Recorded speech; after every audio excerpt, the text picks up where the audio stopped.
Good morning, students. Today we are going to read our page number 5 of GK class 6th. Students, the name of the lesson is Fighting Spirit.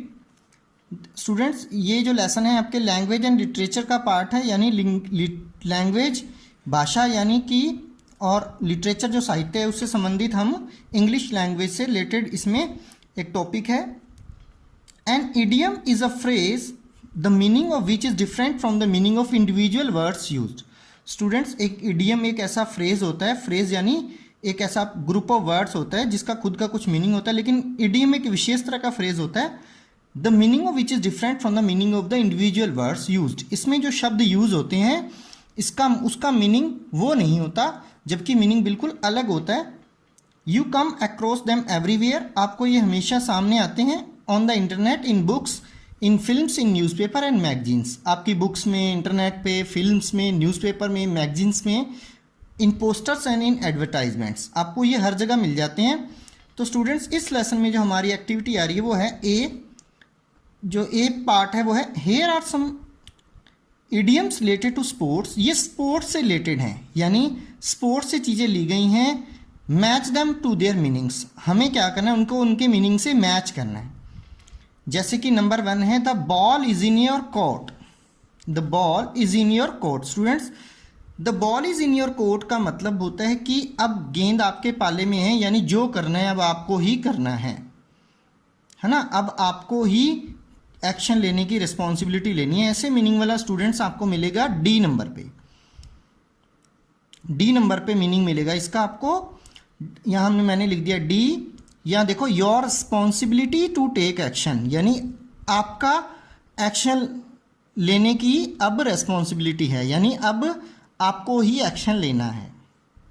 Number 2 है gate ए second wind. Gate ए second wind का answer students, इसका मतलब होता है कि एक बार और हमारे अंदर कोई एनर्जी आ जाना, ताकत आ जाना. किसी जैसे हमने एक प्रयास किया है ना, हम किसी काम को कंप्लीट नहीं कर पाए, लेकिन फिर हमने मन में ठाना और उसके करने के लिए आगे बढ़े, तो इसका आंसर स्टूडेंट्स आपको एच नंबर पे मिलेगा. To have a burst of energy to continue something that is an effort, कि हमें एक एनर्जी का बर्स्ट मिलना किसी काम को कंटिन्यू करने के लिए, है ना, प्रयास करने के लिए. फिर आता है number 3 hold all the aces. Hold all the aces. Students, hold all the aces का मतलब होता है कि स्टूडेंट्स जो कार्ड्स हम लोग खेलते हैं उसमें एस क्या होता है, जो इक्का होता है, इक्का है ना, ताश होती है, उसमें जो इक्के होते हैं उसको सबसे पावरफुल कार्ड माना जाता है ना. तो अगर किसी के पास 4 एसेस होते हैं ना, सबके सब एक ही व्यक्ति के पास हो, तो इसका मतलब इस समय वो एडवांटेज में है, यानी अब उसको सबसे ज़्यादा बेनिफिट हो सकता है. तो ऐसा मीनिंग स्टूडेंट्स आपको ई नंबर पे मिलेगा, to have all the advantage, कि अब सारा फ़ायदा उसी के पास है. तो कहते हैं कि होल्ड ऑल द एसेस, जब किसी बात में हमें लगे कि कोई एक ऐसा व्यक्ति है कि सारा फ़ायदा उसी के पास है, तब हम ऐसा कहते हैं. Number 4 drop the ball. Drop the ball का मतलब क्या होता है, गलती कर देना. मतलब जैसे किसी गेम में, जैसे क्रिकेट के मैच में कोई व्यक्ति कैच छोड़ देता है तो अपने कहते हैं ना he has dropped the ball, तो इसका मीनिंग वहाँ से लिया गया और ये एक इडियम है. ड्रॉप द बॉल आपको मिलेगा इसका मीनिंग एफ नंबर पे, टू मेक ए मिस्टेक, गलती कर देना. फिर आता है number 5 take a shot at. Take a shot at इसका मतलब होता है कोशिश करना.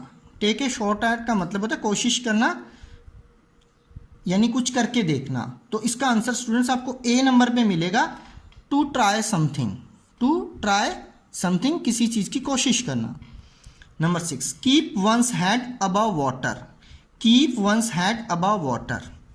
स्टूडेंट्स, इसका देखो लिटरल मीनिंग, शब्दों का मीनिंग तो ये है कि अपना सर पानी से ऊपर रखना, लेकिन एक्चुअली इसका मीनिंग इडियम के रूप में है कि जब हम मुसीबत में हों तो अपनी पूरी कोशिश करके हम बचने की कोशिश करें, यानी किसी मुसीबत के सामने ना झुकें. जब कोई मुसीबत हमारे सामने आ जाए हम उसके सामने ना झुकें. तो इसका स्टूडेंट्स मीनिंग आपको जी नंबर पे मिलेगा, टू अवॉइड स्कम्बिंग टू डिफ़िकल्टीज, कि मुश्किलों के सामने झुकने से मना करना. फिर है number 7 throw in the towel, throw in the towel, इसका मतलब होता है कि हार मान लेना, यानी कि गेम जब ख़त्म होता है कि इस तरह के मैसेज देना कि अब मैं नहीं खेलना चाह रहा हूँ, यानी मैंने हार मान ली। तो वहाँ से इसका मीनिंग निकला है। और ये आपको स्टूडेंट मिलेगा सी नंबर पे, टू गिव अप यानी हार मान लेना। फिर है number 8, take a bull by the horns. Take a bull by the horns यानी किसी चैलेंज को एक्सेप्ट करना और अपना बेस्ट देना। Take the bull by the horns यानी जब कोई किसी गेम में बुल से फाइट कर रहा हो तो वो उसके हॉर्न से उसको पकड़ ले, यानी जो उसका सबसे पावरफुल पॉइंट है उसी से लड़ने के लिए तैयार हो जाए। तो इसका स्टूडेंट्स मीनिंग आपको मिलेगा बी नंबर पे, accept the challenge and give your best, कि आपने चैलेंज ले लिया, चुनौती स्वीकार कर ली और अपनी तरफ से पूरी कोशिश करी। तो स्टूडेंट्स ये थे आपके 8 इडियम्स और उनके मीनिंग से हमने उसको मैच किया है। अब आगे आता है, a proverb is a short popular expression और saying that states a general truth और गिव्स एडवाइस। स्टूडेंट्स एक प्रोवर्ब यानी कहावत एक शॉर्ट और पॉपुलर एक्सप्रेशन होती है, यानी शॉर्ट होती है लेकिन ये बड़ी पॉपुलर होती है आम बोलचाल में, उस भाषा जिस भी भाषा की वो होती है लोग उसको बहुत यूज़ करते हैं और कहते रहते हैं, लेकिन वास्तव में ये एक जनरल ट्रूथ या यानी कि एक सामान्य सच को बताती है या हमें सलाह देती है कि क्या करना सही होता है। तो स्टूडेंट्स हम इनको देखते हैं कि बी में एक्सरसाइज में इसके बारे में हमसे क्या पूछा जा रहा है। How well do you know your proverbs, आप अपनी प्रोवर्ब्स को कितना अच्छा जानते हैं। Fill in the blanks to complete these proverbs, आपको इन प्रोवर्ब्स को कंप्लीट करने के लिए ब्लैंक्स को फिल करना है। चूज फ्रॉम द ब्रैकेट्स, आपको ब्रैकेट से यूज़ करना है। आपको ब्रैकेट में वर्ड्स दिए गए हैं, जो सही वर्ड है उसको आपको लगाना है। नंबर 1 है, discretion is the best part of dash. Discretion यानी जो हमारी समझबूझ, हमारा विवेक होता है, वो किसका सबसे बढ़िया पार्ट होता है। तो स्टूडेंट्स यहाँ पर 2 शब्द हैं, करेज और वैलोर, दोनों ही साहस के लिए आते हैं, लेकिन जो ये प्रोवर्ब है उसमें वैलोर शब्द का यूज़ होता है, तो हम फिल करेंगे वैलोर।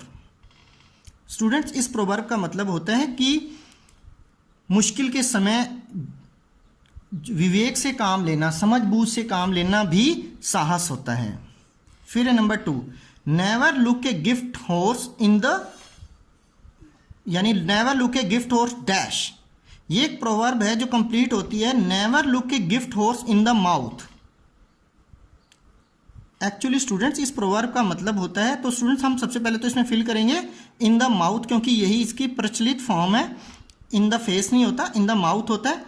ये कहाँ से निकली है कि क्या होता है कि जब भी कोई हमें गिफ्ट दे, है ना, हमें उस गिफ्ट का जो रुपयों में जो मोल होता है वो नहीं लगाना चाहिए, हमें उसकी वैसे वैल्यू समझनी चाहिए, ना कि हमें उसकी कीमत का पता लगाने के बारे में सोचना चाहिए। क्योंकि ये जो कभी घोड़ा कोई किसी को देता था या कोई खरीदता था तो उसकी एज का, उसके दांतों को देख के पता लगाया जाता है, ये वहाँ से प्रोवर्ब निकली है।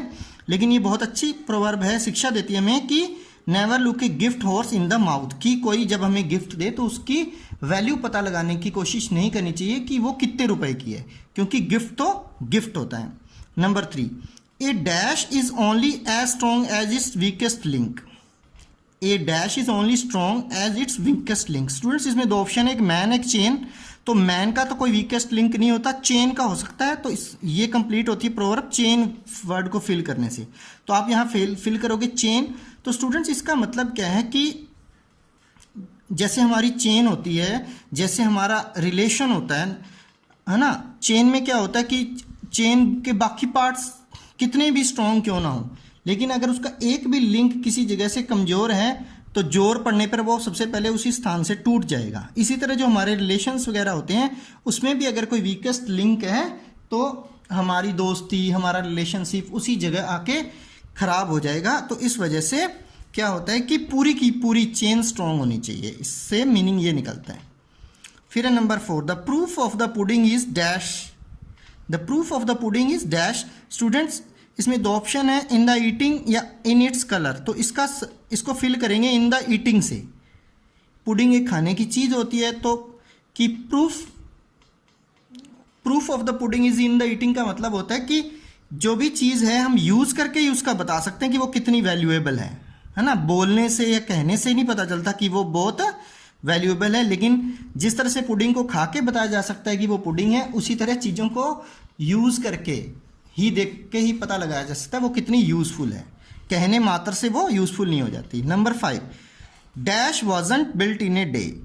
Dash wasn't built in a day, यहाँ पर हमारे पास 2 ऑप्शन है, पेरिस और रोम। स्टूडेंट्स, जो ये कहावत है वो रोम शहर के बारे में है, तो रोम आएगा इसका आंसर। रोम ये एक शहर है। इससे इस प्रोवर्ब का मतलब होता है कि बहुत सी चीज़ें ऐसी होती हैं कि वो करने में मुश्किल होती हैं, आसान नहीं होती, जल्दी से नहीं हो जाती कि हम उसे बने बनाया देख के कह देते हैं कि भी वो तो आसानी से बन जाएगा, लेकिन ऐसा नहीं होता। उसको करने में हमें काफ़ी मेहनत और मुश्किल और समय लगता है। ठीक है, इस प्रोवर्ब का इसी संदर्भ में यूज़ किया जा सकता है। जब कोई मुश्किल काम को आसान कह रहा हो तो हम उसे कहते हैं कि नहीं भाई ये आसान नहीं है, ये मुश्किल है। Rome wasn't built in a day. Number 6, he knows most who dash. He knows most who dash, हमारे पास इसमें 2 ऑप्शन है, स्पीक्स लीस्ट और टॉक्स नॉन स्टॉप। अब देखते हैं हम इसका मीनिंग। स्टूडेंट्स, इसको सबसे पहले हम फिल करेंगे स्पीक्स लीस्ट से। अब ये कंप्लीट हो जाएगी स्पीक्स लीस्ट लिखने पर। He knows most who speaks least, वो ज़्यादा जानता है जो कम बोलता है। इसका मतलब क्या हुआ स्टूडेंट्स? स्टूडेंट्स, ये एक बहुत ही ज़्यादा हमें समझ देने वाली प्रोवर्ब है। इसका मतलब होता है कि जो कम बोलता है वो ज़्यादा जानता है। स्टूडेंट्स, क्योंकि hearing listening is more important then speaking.